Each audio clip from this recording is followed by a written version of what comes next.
c'est Charlie, j'espère que vous allez bien, on se retrouve pour le mois de juin et la pile est tellement grande que c'est bien, je peux m'y adosser, tranquille. J'espère que vous ça va. Je vais commencer par le premier qui est en e-book, qui était disponible sur Prime Reading, c'est Calliope, le sacrifice d'une princesse de Coconan. Pardon mais ce nom me fume. Publié chez Black Ink. Donc le premier tome était dispo dans le Prime Reading. Il faut savoir que j'avais lu ce bouquin à l'époque sur Nextory, que je ne me souvenais rien d'autre, que j'avais passé un très bon moment. C'est extrêmement rare que je ne me souvienne de rien. Mais alors vraiment de rien. Et en fait, j'ai fait un petit mélange avec La Reine Courtisane de Anatrice.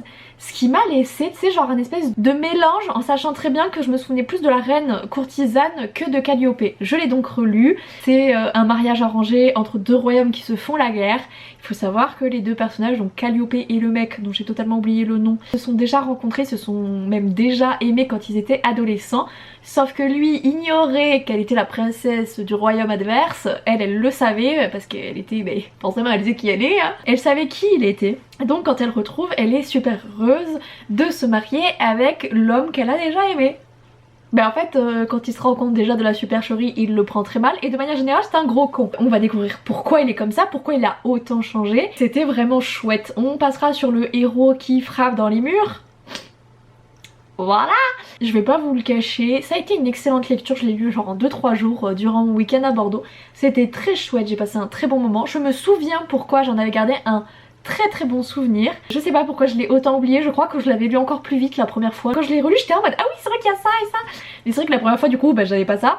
Et je l'avais lu en 2 jours, peut-être que je l'ai lu un peu trop vite et que je sais pas, il y a eu une espèce de mélange chelou et je m'en suis pas souvenu. Je crois que le tome 2 et 3 est dispo sur Nextory. Dès que j'ai réduit ma palle, je vais me reprendre un peu l'abonnement Nextory parce qu'il y a quand même pas mal de bouquins qui m'intéressent et j'avoue que j'aimerais bien avoir la suite. C'est français aussi. J'en avais parlé avec une autrice, une copine autrice qui s'appelle Olivia Gomez, qui a écrit Le Thermidor. Et elle me disait en fait c'est con hein, mais les romantaisies françaises, elles sont quand même toujours mieux que les anglophones.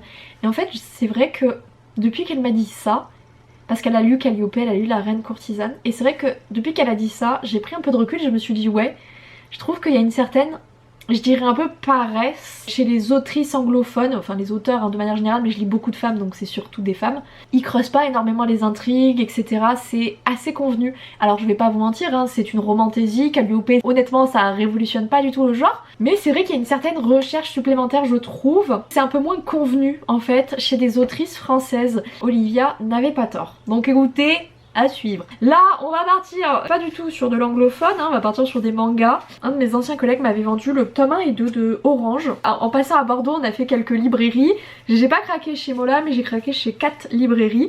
Et donc j'ai pris le 4-5, d'ailleurs ils sont à l'envers. J'étais pas sûre d'avoir le 3, j'étais presque sûre de pas l'avoir, mais j'étais à Bordeaux donc comment tu veux échanger si tu te plantes. Donc j'ai pris le 4-5 parce que j'étais certaine que ceux-là je les avais pas.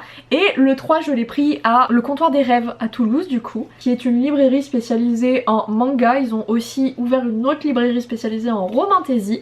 Et pour le coup, j'avais entendu énormément de bien sur Orange. Notre héroïne va recevoir une lettre du futur le jour de la rentrée qui lui dit que il va y avoir un nouvel élève et que ce nouvel élève ne doit surtout pas partir avec eux après les cours, il doit rentrer chez lui. Et elle comprend pas trop et elle va pas écouter cette lettre. Le truc c'est que ce nouvel arrivant, restant avec ses nouveaux amis, il va pas être là pour sa maman et sa maman va se suicider en fait. Elle est dépressive et elle va se suicider et il va porter le poids de cette mort. Et en fait on va suivre un petit peu ce qui se passe dans le futur et donc on comprend très vite que ce nouvel arrivant il va mourir. J'en raconte pas plus sur la manière dont il va décéder, mais il va mourir et en fait personne du futur ont envoyé dans le passé des lettres pour empêcher ce drame. Et donc ça va être toute cette histoire de est-ce qu'ils vont réussir à empêcher la mort de ce personnage là. Et j'en avais entendu extrêmement du bien. J'aurais voulu qu'on mette un peu plus l'accent en fait sur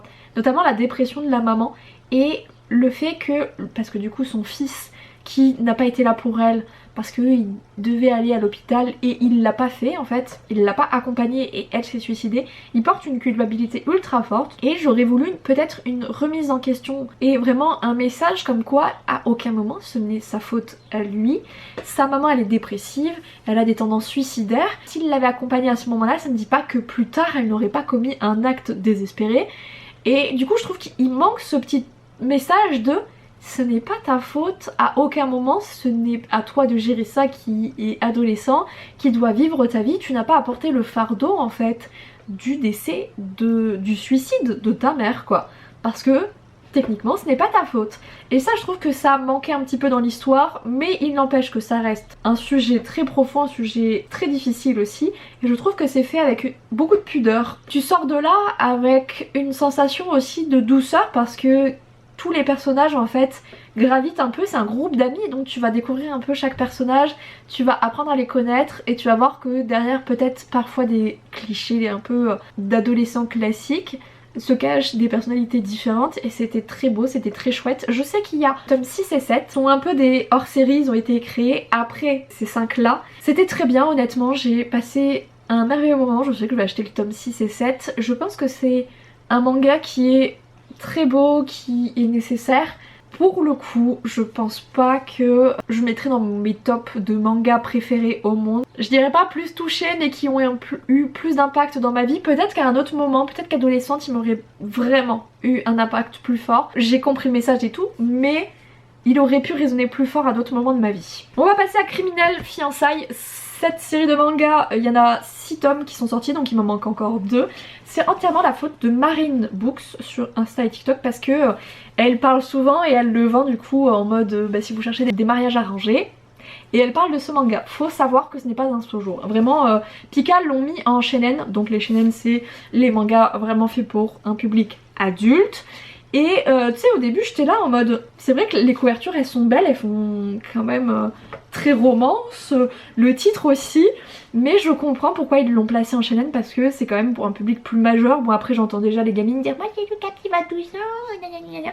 Bref, là je trouve que la maison d'édition a réellement fait un travail sur l'âge des lecteurs parce que pour moi c'est vrai que c'est pas le plus hard honnêtement, il y a un plus trash, mais typiquement en fait ils vont se retrouver fiancés. 2 personnages en fait qui font partie de différents yakuza, de différents gangs de yakuza. Alors lui il est sur Tokyo, elle est dans le Kanto je crois, à Kanto. Et donc en fait elle va venir à Tokyo pour pendant 1 an pour être un peu fiancée, pour voir si ça le fait et pour potentiellement se marier. Elle est pas du tout ok, mais en fait elle a été élevée par son grand-père qui dirige leur clan et lui dit gentiment que voilà ça lui fera du bien, elle va aller voir la capitale, ça pourra changer. Il faut savoir que lui, au début tu sais, t'as une impression un peu étrange, puis à un moment il lui sort mais en fait tu nous coûtes de l'argent et tout, tu sers pas à grand chose, franchement tu devrais faire le trottoir.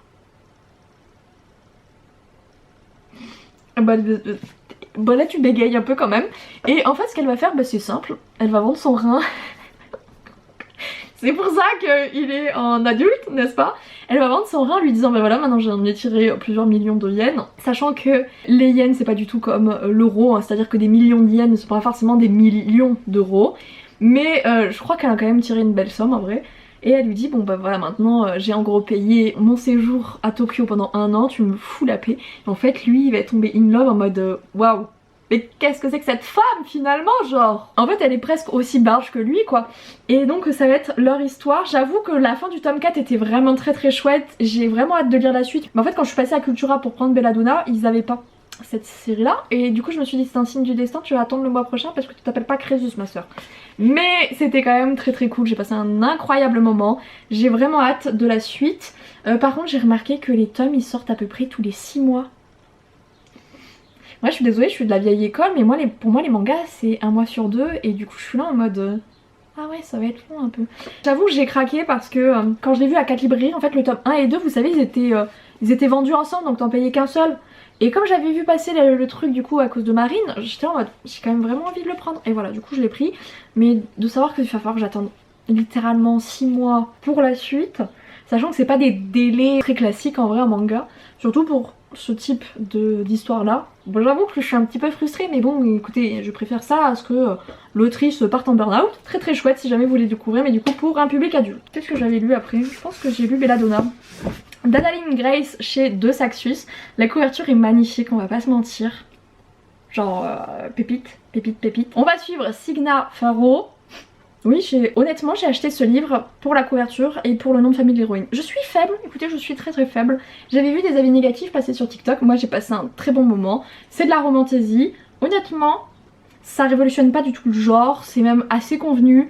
Je trouve pas la romance ultra bien amenée, j'ai vu le plot twist, mais c'est chouette. En gros, Signa, tu t'aperçois vite qu'elle ne peut pas mourir, mais que les gens autour d'elle par contre décèdent. Elle a perdu ses parents et elle passe de tuteur en tuteur et en fait ils crèvent tous les uns après les autres parce que on ne sait pas pourquoi ils meurent tous.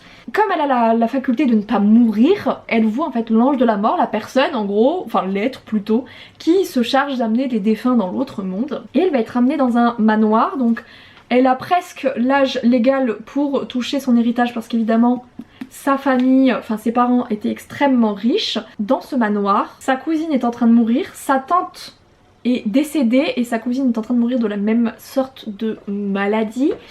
Son oncle passe son temps à picoler et à faire des fêtes pour oublier son chagrin et son cousin essaye tant bien que mal de garder tout ça et que ce soit pas un naufrage. Donc Signa elle arrive, c'est un peu le bordel, je vais pas se mentir. Et elle va essayer de trouver qui en veut à sa famille parce qu'elle sent bien qu'il y a un truc un peu bizarre sur la maladie de sa cousine. Et à côté de ça, il faut qu'elle découvre un petit peu pourquoi l'ange de la mort est toujours derrière elle, voilà pourquoi il la traque un petit peu. C'était quand même chouette, j'ai passé un très bon moment malgré voilà des petits défauts. Je pense que le fait d'avoir eu des avis très négatifs sur TikTok, moi ça m'a baissé mes attentes et donc j'ai passé un très bon moment. Mais honnêtement, vous voyez, je reviens sur ce que j'avais dit, je pense qu'une française aurait mieux écrit. Je sais pas, il est très chouette, il est quand même très bien. C'est un bon divertissement, c'est déjà pas mal du tout, mais c'est vrai que je pense que il y a mieux, honnêtement, il peut y avoir mieux et je comprends pourquoi il y a des gens qui ont été déçus, même si je les trouve très durs dans leur manière de critiquer le bouquin. Il reste quand même très correct, un bon divertissement. Je crois que je l'ai lu en 3 jours, donc preuve que, bon, il est pas ultra grand, mais preuve qu'il est quand même très chouette. En plus, je trouve que pour le coup le travail sur ce bouquin est génialissime. Regardez-moi cette petite beauté, quelle merveille, voilà, quelle merveille. Je trouve très chouette, il est très beau. Par contre je ne sais pas pourquoi l'autrice, je pense que l'autrice adore le prénom et le nom de famille de l'héroïne parce que il est censé se répéter. Mais vraiment H24 à moi j'étais en mode oui on sait qui, c'est pas la peine de le répéter H24 comme ça. Mais c'était quand même bien, c'était quand même chouette. Même si oui je comprends pourquoi il est un petit peu déçu. Ensuite, faut savoir qu'une de mes meilleures amies l'année dernière m'a offert des livres pour mon anniversaire et notamment le tome 1 et 2 de Agir et penser comme un chat de Stéphane Garnier, publié chez les éditions de L'Opportun, et j'ai le tome 2 et je crois que c'est publié aussi chez les éditions de L'Opportun. C'est du développement personnel, je sais pourquoi ma meilleure amie, une de mes meilleures potes me l'a offert, c'est parce que c'était un moment où j'étais très stressée et que on est tous les deux, on adore les chats, donc je vois pourquoi elle me l'a offert, mais honnêtement je n'ai rien appris. En fait c'est un peu comme des petites maximes en mode le chat est zen, soyez zen. Et en fait le truc c'est que on n'est pas des chats, voilà. Les chats n'ont aucune responsabilité, il dit ça en ayant Momo qui dort sur le canapé, elle vit sa meilleure vie. Les chats n'ont pas de responsabilité, nous oui. Et du coup j'ai trouvé que c'était un peu très manichéen, tu sais, genre tu es stressé, enlève les sources d'angoisse. Bon bah tous les parents, vendez vos enfants, voilà, donnez-les. Ça ne marche pas comme ça en fait, c'est beaucoup trop simpliste comme manière de réfléchir. Les humains ne sont pas des êtres simples, sinon je serais au chômage hein, clairement. C'était trop facile, c'était beaucoup trop convenu, je trouve que c'est très marketing. Je comprends hein, que du coup ça a été traduit en 29 langues et 200 000 exemplaires vendus parce que c'est très marketing, ça passe, mais honnêtement je n'ai rien appris. Je pense qu'en développement personnel il y a des choses à prendre et à laisser, mais là pour le coup je n'ai rien pris. Je trouvais ça, ouais je vous dis, tout à fait quelconque, c'était même long. Honnêtement le premier livre il fait 150 pages, c'est long sa maman. Là du coup je suis en train de lire le deuxième, vous voyez je le lis en même temps qu'autre chose parce que honnêtement, je dirais à ma pote que j'ai pas du tout aimé. Voilà, pour pas qu'elle me reprenne un autre livre dans le même genre parce que... Bon, je l'ai lu par amitié mais bon, faut pas pousser mes mains dans les orties. Et en même temps que je lisais du coup Agir et penser comme un chat, je lisais aussi Maxime Chatham, L'autre monde. Pourquoi à chaque fois je rajoute un L apostrophe? L'Alliance des Trois chez Albin Michel. Ce livre est vieux sa mère, on devrait le dire comme ça mais il a été publié il y a quand même un sacré bout de temps, 2008. Et en fait on va suivre... Comment il s'appelle le petit haut? Ah, Matt, qui va vivre une espèce de fin du monde mais un petit peu spéciale. C'est-à-dire que tous les adultes vont disparaître, il ne va rester en fait que les adolescents et les enfants. Les quelques adultes qui sont restés sont totalement devenus barjots et veulent kidnapper les gosses. Ils vont devoir s'organiser. J'en dis pas plus parce que j'ai trop peur de spoil assez vite. Ça m'a beaucoup fait penser à Gone. Je sais pas si vous aviez lu ça. Je l'avais lu quand j'étais ado, je crois que j'avais lu que le premier tome. Le deuxième m'avait un peu ennuyé, mais j'ai trouvé que c'était très fortement inspiré de Gone. Mais je ne sais pas qui s'est inspiré de qui. Attendez, je vais voir la date de sortie de Gone. Gone, il est sorti en 2008, la même année. En maison d'édition, il y a des délais, évidemment. Maxime, il a pas écrit ça en 2 semaines. Comme je ne pense pas que, voilà, Gone, ça a été traduit en 2008, mais je ne sais pas quand ça a été écrit en anglais. Mais c'est vrai qu'il y a une vibe extrêmement similaire, j'ai trouvé une atmosphère assez semblable. Toi, ça m'a pas vraiment dérangé. J'en avais parlé un peu sur Insta de mes futures lectures et quelqu'un m'avait dit ouais, Autre Monde c'est assez convenu. Mais en fait c'est un livre assez vieux. Je pense qu'il faut vraiment prendre du recul aussi sur certaines œuvres qu'on lit. On ne peut pas reprocher à un livre d'être convenu sur son intrigue parce que peut-être qu'en 2008 c'était ultra novateur.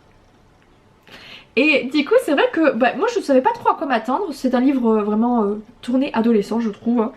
Mais j'ai passé quand même un très bon moment. Par contre est-ce qu'on peut parler de Albert Michel qui sont clairement riches? Je sais pas, les gars, prenez toute la place en haut. Mais à côté de ça, ouais, je sais pas, j'ai trouvé que c'était quand même très chouette. J'ai pas trouvé que c'était tant convenu que ça. Ça ressemblait pas mal à Gone. Il y a des différences, hein.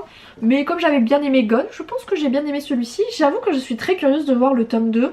Parce que du coup, je me suis arrêtée là pour Gone. Je me suis arrêtée à la moitié du tome 2, je crois. Et donc là, c'est vrai que je suis curieuse un petit peu de lire de la suite. Parce que j'ai les 5 tomes.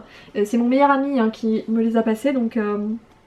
J'aimerais bien lui refiler assez vite parce que ça fait 2 ans qu'il traîne dans la palle, c'est inadmissible. Donc c'est vrai que là je me suis dit bon ça y est, je les gomme. J'ai mis du temps, j'avais essayé de le lire une première fois, je m'étais arrêtée genre chapitre 3 ou 2, je sais pas, j'étais pas dans le mood. Et là ça a passé beaucoup plus, à côté de celui-là c'est sûr que... voilà, mais j'ai passé un excellent moment de lecture. Et enfin dans l'avis de... d'écrimer un peu la palle et parce que c'est ma belle-mère qui me l'a filé. En fait elle m'a pas trop laissé de choix, elle m'a pitché 2 bouquins, évidemment moi j'ai préféré le deuxième, elle l'a pas trouvé, elle m'a filé celui-là. C'est Le Livre sans nom, c'est écrit par un auteur anonyme publié chez J'ai lu, le livre de poche pardon. C'est du thriller, c'est pas du tout le genre que je lis, j'en ai un peu lu dans ma jeunesse, voilà, du policier. C'est vrai que je préfère les films, pour le coup les films... policier ou thriller, je suis plus fan. Mais j'ai voulu un petit peu déjà le lire et comme ça je pouvais le rendre après à ma belle-mère. En fait, je ne m'attendais pas à ce que ce soit une intrigue policière sur du paranormal. Ce n'est pas du tout inscrit parce que du coup j'ai checké. Et c'est pas du tout inscrit dans le résumé. On nous dit juste, voilà, 2 flics très spéciaux, des barons du crime, des moines férus d'arts martiaux, une pierre précieuse de la valeur inestimable, quelques clins d'œil à Seven et à The Ring, et voilà le thriller le plus rock'n'roll de l'année. À aucun moment on nous dit qu'en fait il y a des choses paranormales qui vont se passer. Et je pense que déjà j'aurais bien aimé être au courant, c'est pour ça que je vous en parle. On alterne énormément de points de vue, c'est marrant parce que j'en ai parlé à Magali et elle me disait que son frère l'avait lu il y a quelques années. Et il est vieux du coup, il est pareil, je crois sorti en 2008. Et elle me disait ouais, il y a des théories sur le net comme quoi ça pourrait être Tarantino qui l'aurait écrit. Et honnêtement, si c'est réellement lui, ça explique pourquoi j'ai pas vraiment aimé ce livre, parce que je ne suis pas du tout fan des films de Tarantino. C'est très particulier Tarantino, et il y a une surenchère de la violence, des insultes, ce genre de choses qui ne me plaît pas plus que ça, honnêtement. Et c'est ce qu'on retrouve beaucoup dans ce livre. On retrouve aussi énormément de points de vue, et je trouve que certains n'apportent pas grand chose. T'as une intrigue assez loufoque, t'as des personnages qui sont complètement barrés, pour le coup le côté barré je suis assez d'accord. Je sais pas à quoi je m'attendais, mais pas à ça. Après je vais pas vous mentir, la moitié du livre je l'ai dégommé parce que savoir en fait qui était derrière tous les meurtres qui se passent. Mais en fait ça s'appelle Le Livre sans nom en rapport avec un livre dans le bouquin, sauf que ce livre apparaît beaucoup plus tard. Dès le départ on nous parle d'un bijou mais on nous parle pas d'un livre, et moi j'étais là en mode pourquoi? Et en fait il faut savoir que le titre en anglais s'appelle pas du tout Le Livre sans nom, c'est The Bourbon Kid. Et pour le coup, j'aurais préféré qu'il s'appelle comme ça en français. Le chapitre 1 est exceptionnel. Honnêtement, j'ai lu le chapitre 1, je me suis dit waouh, j'ai passé un excellent moment. Très humour noir, très badass. Et après la suite, j'étais en mode... En fait, on revoit pas ce personnage-là pendant un long moment. Au final, j'ai quand même passé un excellent moment. Ça reste ultra chouette. Mais c'est pas ce que je voulais, c'est pas l'écriture que je préfère, c'est pas l'intrigue que je voulais. Donc... est-ce que je vous le conseille? Je pense que si vous êtes féru de policier ou de thriller, vous l'avez sans doute lu parce que j'ai l'impression que c'est quand même un livre assez connu. Pour le coup, si vous n'êtes pas familier du genre comme mon cas, je ne suis pas certaine que ce soit le livre que je vous recommande. Pour le coup, tu vois, c'était la première fois que je lisais du Chatham. Chatham, je sais qu'il écrit aussi pas mal de thrillers, souvent un peu gore en plus. Mais pour le coup, je pense que j'aimerais bien plus les thrillers de Chatham que je n'ai aimé celui-ci. Je pense que pour le coup, Chatham... pour découvrir les thrillers c'est pas mal. Si je dois commencer sur des thrillers je partirai chez Chatham parce que du coup j'ai découvert sa plume, je l'aime beaucoup et je pense que ça me conviendra aussi beaucoup mieux. Donc voilà tout ce que j'ai lu, mais j'ai lu pas mal en vrai hein. Beaucoup de mangas mais même dans les bouquins au final j'en ai 1, 2, 3, 4, 5.